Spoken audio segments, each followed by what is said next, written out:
உங்கள் ஆண்டவரையும் துதிக்கிறோம், சொத்தரிக்கிறோம். ஏசாயா 42:16. அவர்கள்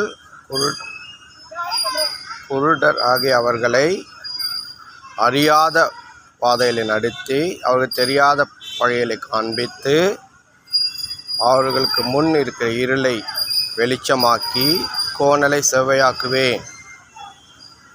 அவர்களை நான் கைவிடாதிருப்பேன். அல்லேலூயா.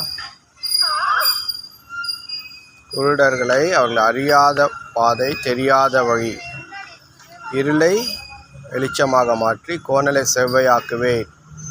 அவளை செய்து நான் அவளை கைவிடாதிருப்பேன் என்று சொல்கிறேன்.